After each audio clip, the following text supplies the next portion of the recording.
Hello everyone, আশা করি সবাই খুব ভালো আছেন। আমার হাতে দেখতে পাচ্ছেন এগুলো তো সবাই চেনেন, এগুলো ফুলকপি। এখন প্রশ্ন হলো সবাই আমাকে করবে যে এই ফুলকপিগুলো দিয়ে আপনি কি করবেন। আরে ভাই, এই ফুলকপিগুলো দিয়ে হয়তো আমাকে পাকোড়া করে খেতে হবে, নয়তো ভাজি করে খেতে হবে, নয়তো তরকারি করে খেতে হবে। কিন্তু এই 60টা ফুলকপি কি আমি সহজেই খেতে পারবো? কতদিন লাগতে পারে বলেন তো আপনারা। আর দ্বিতীয় প্রশ্নটা হলো, আমার জামাই এতগুলা ফুলকপি কেন আনলো? বাড়িতে কোনো অনুষ্ঠানও না, মেহমানও আসে নাই, তাহলে এতগুলা ফুলকপি কেন আনছে বলেন তো?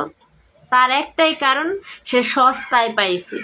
সস্তা, এত সস্তা মানে জলের পরিমাণের মতো সস্তা, তাই সে বাজার থেকে এগুলো কিনে নিয়ে আসছে।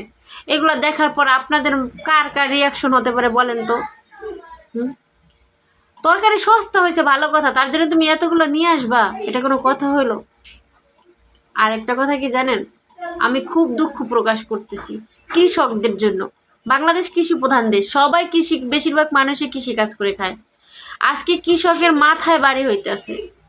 এই ফসলগুলা ফলাইতে তাদের কত কষ্ট হয়েছে, কত পরিশ্রম করছে, তা শুধু তারা একমাত্রই জানে যারা কৃষি কাজ করে। তো বন্ধুরা, তাদের খুবই দুঃখজনক, কি আর বলবো। তো সবাই কমেন্ট করে যাবেন এই 60টা ফুলকপির দাম কত হতে পারে। প্লিজ, আপনাদের কাছে আমার রিকোয়েস্ট। আমার ভিডিওটি এ পর্যন্তই। ধন্যবাদ, সবাই ভালো থাকে।